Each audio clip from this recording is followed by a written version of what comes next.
Definition of roots. The persistent part of a growing organism, which attaches it to the ground or to a support. Typically hidden or under the surface, but not always. Holding the organism firmly in place. Delivering nourishment to the rest of the organism via numerous branches and strands. Ensuring good health and consistent growth, but only in the right environment.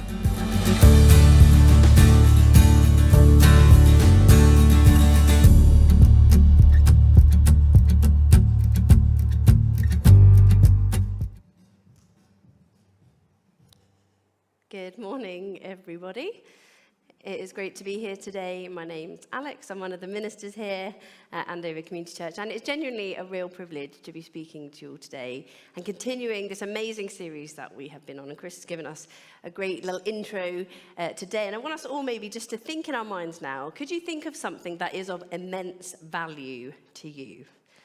Think of something, not a person, so I'll let you off the hook. It doesn't have to be a relationship or anything today. It's an item, something you have or own or whatever it is that is of immense value. It's probably of value to you and no one else, right?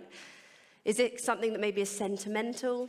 Is it a gift you received, something you inherited maybe, or just something that you have acquired through the journey of life that is really meaningful to you?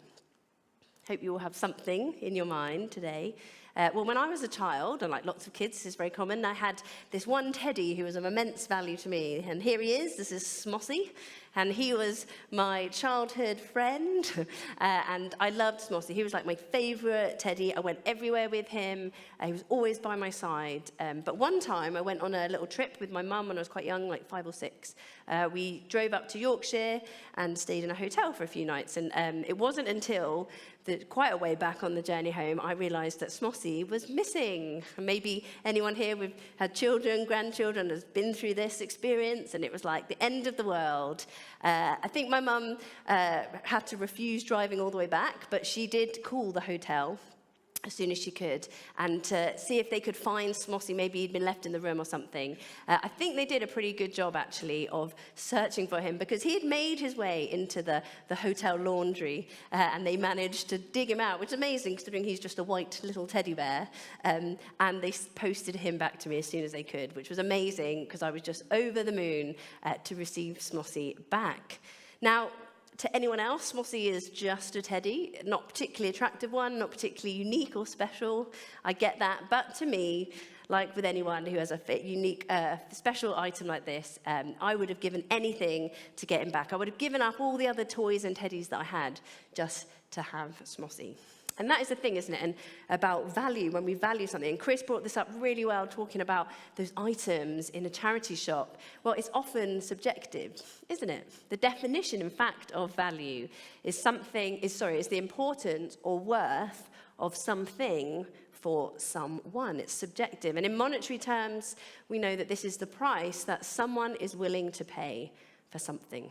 What was the price for those? Was the underwear of Ed Sheeran? Was it 300 something? See, that's what someone was willing to pay, but surely not everyone would be willing to pay that price. So to me, my teddy Smossy was worth more than anything in the world, but I'm sure nobody else felt that same way or would have valued him as such. And lots of things in life are a bit like that, aren't they? But there are also things that are much more universally understood to hold value. Diamonds are an amazing example, aren't they, of this? Precious jewels and things like that. Generally speaking, around the world, they are considered to be of high value. Now, I don't know all that much about sort of the diamond industry, but I did a bit of research in the week, and I don't know if anyone here knows what the most expensive diamonds in the world, what kind of prices they go for. So I looked up the top 5. They're all in dollars. I'm sorry I didn't convert them, but yes, so the top 5 in the world. So coming in at number 5 is this amazing diamond called the Pink Star. There it is. It's all the way from South Africa. So if you've got a spare £71.2 million, you could buy this. I think it is It would go on a ring. I think it's like be a very large diamond to have on a ring, but that's sort of the size of it. Next up in fourth place is called the Centenary Diamond, just a mere $100 million there. You can see the size of it too, a sizable diamond.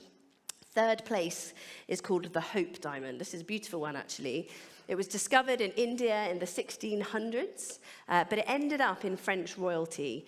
And actually, if you wanted to buy this, if you had that amount of money, you'd maybe be a bit worried because it is believed to be cursed. So, as the story goes. Second place now is called the Cullinan, I believe. It's from South Africa again. It's the largest diamond ever found. It's actually so large that it was cut down into 9 smaller stones. That's just one of them there, the largest. It's in our royal family, so that's the King's Scepter, I believe. The largest one, it's called the Star of Africa, and this is worth around $400 million. It's a lot, isn't it? And the price of all of those stones, all 9 of them that make up that original Cullinan stone, because they're all numbered now, is thought to be around $2 billion, which is incredible, isn't it? Just amazing. First place is also in the hands of our royal family. I didn't know all of this. I didn't know how much all like the crown jewels were worth. So this is a diamond, an incredibly rare diamond. It is called the Koh-i-Noor. It means mountain of light. It is thought to be the oldest diamond ever found, over 5,000 years old. It was mined in India in the 14th century, stayed in sort of like hands of royalty, changed hand a lot of times, in fact, with some controversy. We don't quite know the exact story. It ended up in the hands of the British royal family around the time of Queen Victoria. It was actually worn on the late Queen Mother's crown. You can see the crown in the background. And I believe this is the crown that the current Queen Consort wears, but she's actually had that diamond removed and replaced with some other ones which have a significant meaning. So, if this is thought to be the most expensive or diamond of most value in the world, I wonder how much would it cost to buy this? I wonder if anyone has an idea in their head. Well, actually, it is considered so valuable that it is called what we call as priceless. Some people have tried to value it at like $1 billion or more, but we don't really know because it's not for sale, and nobody is currently looking to buy it. It is thought to be so valuable, of such infinite value and worth, that actually a price cannot be calculated for it. I want us just to think about that, reflect on that for a moment, keep that idea in our minds. It is priceless. Because I now want us to think about how do we put a value on ourselves, on our human existence, specifically actually our personal existence. And what I want us to think about for a moment is how do we find value in our lives? What things determine your value? Is it what you do, your work? Could be your role in the family, your achievements, goals, successes. Is it from what you have? Is that how you find value in your income or things that you own or assets that you have? Is it in how you behave? Is it your character, your virtues? You believe that you're going to live a good life, be kind and good to others, and that will determine your value. Or, and this is probably a strand through all of them, is it how you are perceived by others, by society, by your friends, by your family, or the public? We know, don't we, on social media, we're exposed to others in that way. They're always casting an opinion on us. It could be all of these things, and there could be other things as well. So what is it that really determines your value? I wonder, as I was speaking, reeling off that list, was there something in particular that spoke to you? Is that you were like, yeah, that's where I get value from. That thing makes me feel like I'm worthwhile, I have value. And as we're thinking about this, I just want us to consider that when it comes to our sense of self-value and self-worth, well, who gets to decide the value? Who gets to decide that value? Is it us? Is it others? Is it the powers that be, the workplace, the society, culture, social media? Or is it all of these things? And if that is in fact the case, well then what value is being placed upon us? What do all these things tell us we are worth? What value in fact are we placing upon ourselves? Because that is really important in life. And is that value, whatever that might be, is it having a positive impact in our lives? Is it doing us good? I'm sure we're all aware, aren't we, that in the world we live in society, things like self-esteem, self-confidence, self-worth, they are at an all-time low.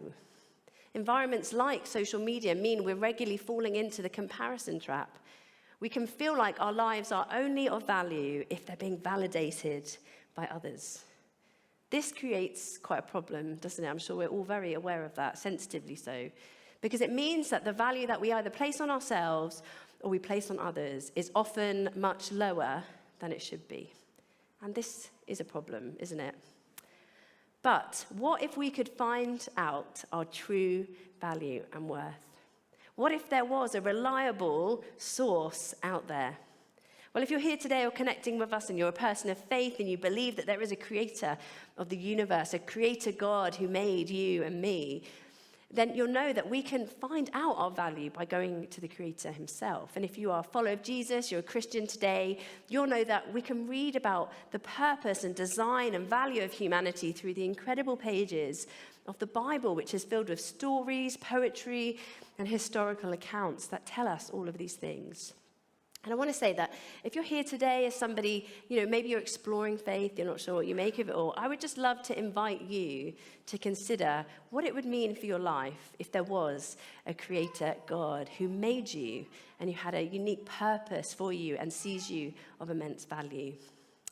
So to explore this together today, we're going to turn once again to our trusty companion who we've been journeying with throughout this year. This companion is an unknown author, in fact, of a book that we find in the New Testament part of the Bible called the book of Hebrews. And in the section that we are going to look at today, this author starts by quoting an ancient poem. We find that poem actually in the Old Testament part of the Bible in a book called Psalms, which means songs. And he's quoting a psalm which we have numbered as Psalm 8. And if you have been following along in our Next Steps app this week, you will probably recognize this psalm because it's been our reading every day of the week. We've had a little Next Steps app challenge to try and memorize some scripture together. And I can't think of a better psalm. It is just incredible. So if you're not familiar with it, I really recommend going and reading it all because it is just amazing. So our companion's linking back to this ancient psalm, and our companion writes this. For in one place the scriptures say, and here they're going to quote a few lines from Psalm 8. What are mere mortals that you should think about them? Or a son of man that you should care for him? Yet for a little while you made them a little lower than the angels and crowned them with glory and honor. You gave them authority over all things. Okay, we're just going to pause here for a moment because there's some incredible words there, aren't they? And I want us to actually just look at these alongside the psalm that's being quoted here because there are a few little differences. And you might wonder why, but really this just comes down to language. This psalm was written around 1,000 years before the author of Hebrews was quoting it. And the context is that this would have been written in Hebrew, so that's how it's translated. And our companion would have been translating from a Greek version of this psalm. And there's really no big discrepancies, but I think it just gives us a fuller picture. Because if we read these texts, I think we discover something really amazing. They tell us who we are and what our value is. And here we discover something utterly incredible. We discover that us mere mortals were made, and we're going to go to the original psalm, only a little lower than God. Only a little lower than God. That's because the original word in Hebrew, Elohim, it means God. It's come to mean the Christian God, but it also can mean gods or deities, which is why in the Greek, our companion translates it to a little lower than the angels. But either way, isn't that an incredible description? Just a little lower than the sort of heavenly deity realm, little lower than God himself. It's kind of unbelievable, to be honest. I've been really sort of trying to get my head around it this week. But what I think this is saying is this is our true value in the eyes of our Creator. This is how he made us. And not only are we of such high standing, but I love this, God has crowned us, humanity, with glory and honor. Crowned us with glory and honor. And secondly, here, as we get to the end, it tells us what our purpose is, what our original purpose is. And it's no small thing, is it? To be in charge of everything. Everything that God has created. To be in charge and have authority over all of God's creation. So not only did he make us and he's put us only a little lower than himself, but he has put us in charge of his creation. He's invited us into partnership with him. This is incredible, isn't it? This is a huge responsibility, incredible privilege. And to be honest, when we look at the world around us, I'm not so sure we're doing a great job at that, are we? Sadly, and there is another explanation for that, because this psalm actually echoes back to the very opening book of the Bible, a book called the Book of Genesis, where we read sort of what we call the origin story. We read that God made human beings in his image, and that our role was to bear this incredible image to creation. And not only that, our role, our purpose, in fact, was to be in charge of God's creation, just as this psalm is reminding us. We were meant to have dominion and rule over all. But, and I don't have time to go into it today, but I really recommend reading it. If you go on in the Genesis story, we discover that humanity as we know it today has fallen from its original purpose. At some point along the way, it chose to go its own way. People wanted to be their own gods, not just a little lower than God, but their own God, which means that they get to determine their value and they get to determine the value of others. And actually, we don't have to look back far in history. In fact, we don't have to look back in history at all. We just look at the things that are going on in the world around us to know where this kind of outlook can lead. We know of things, horrific things that have gone on, like the international slave trade that went on for so long. We see it in wars, in genocide. We see so many examples of what happens when someone or some people decide that another person or another group of people is of less value. And it is terrifying, isn't it? And I'm sure we're aware of what is going on in the world at the moment. And personally, when we look at our world, we look at the problems our world is experiencing, as complex and as many as they are, I personally believe that at the heart of all of these issues is this topic of value and worth, specifically human value and worth. I see a world, I don't know about you, but I see a world where I see people who don't value themselves and they don't value others. I see a world where people don't know who they are or whose they are. And I see a world where humanity has rejected its original purpose and denied its creator, and it's gone its own way. It's decided to make up its own values and determine who's worth what and why. And it's a mess, isn't it? And this has led to a world where things like evil and suffering and sin can reign if something's not done about them. But what I love about that psalm is that it reminds us that this wasn't God's original plan for us. Something has gone really wrong. Humanity itself has lost sight of its original value and purpose, and this is a problem. But it is a problem that God decided to do something about himself. Through Jesus, he decided to step into the mess of everything of this world, step into the consequences of humanity going its own way and do something about it. And our companion, after he's quoted those few lines from the psalm, goes on to write a really helpful explanation. Our companion writes this: "Now, when it says all things," that's just referring back to the psalm, it means nothing is left out. But we have not yet seen all things put under their authority. They're saying things in the world just aren't as they should be. What we do see is Jesus, who for a little while was given a position a little lower than the angels, and because he suffered death for us, he is now crowned with glory and honor.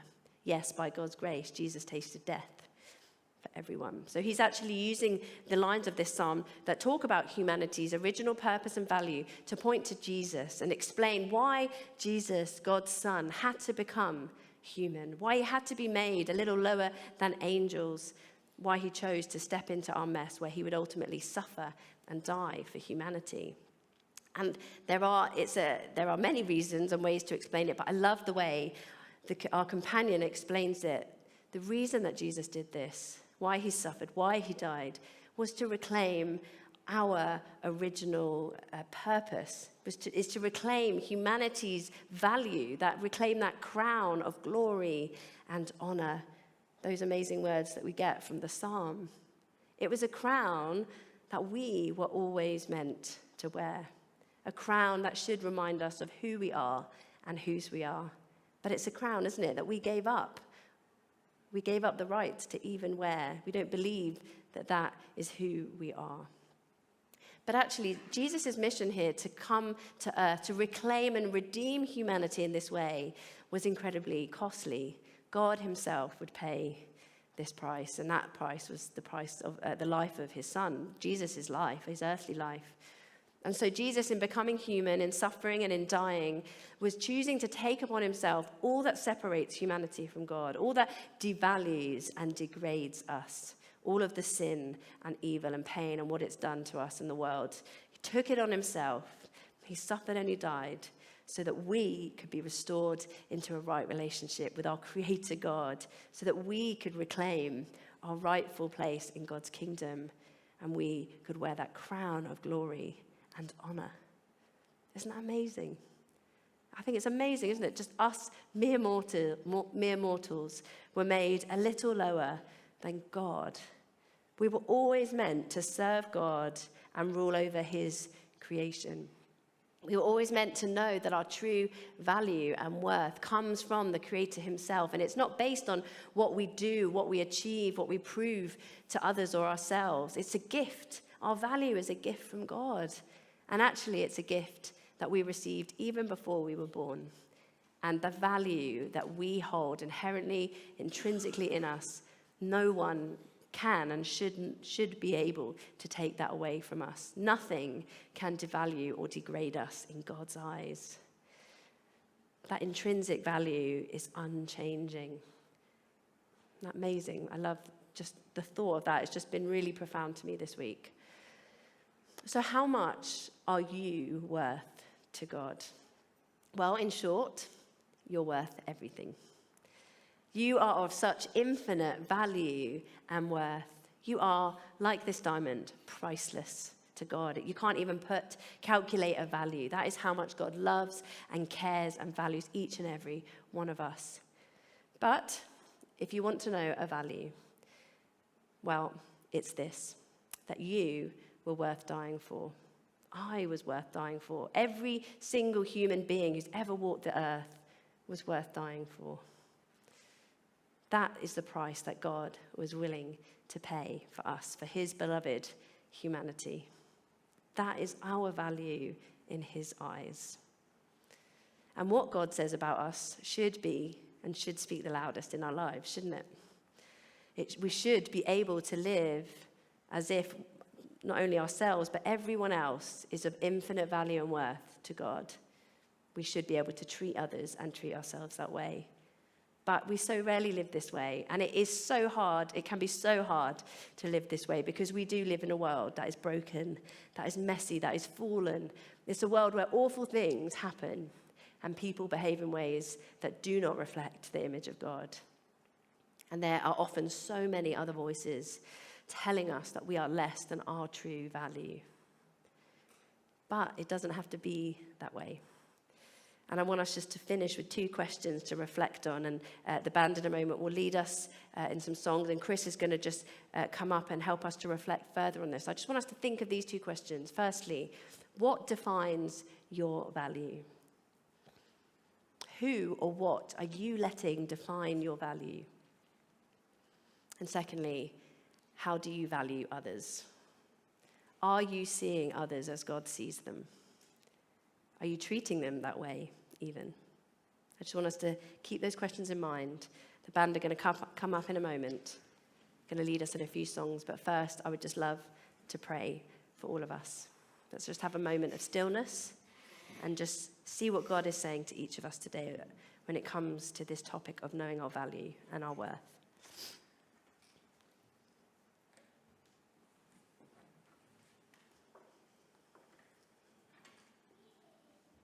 Loving God, I just want to thank you. Thank you that you love us so much, more than we could ever imagine. Thank you that you made us just a little lower than yourself, than the deities, the angels. And that you gave us that incredible purpose to rule over everything that you have made. And I know when we look at the world around us, we're a far cry from that. Just help us today to have a sense of how much you care about us, to know our true value and worth. No matter what others or the world has said about us to devalue us, to degrade us, you don't see us any different from the day that we were born. And even before that, you knew our value and worth to you. We're sorry when we don't see that value in ourselves or in others, and we don't behave like others are of value, or even that this world is of value to you. So open our hearts, Lord. May we hear from you and be led by your Spirit.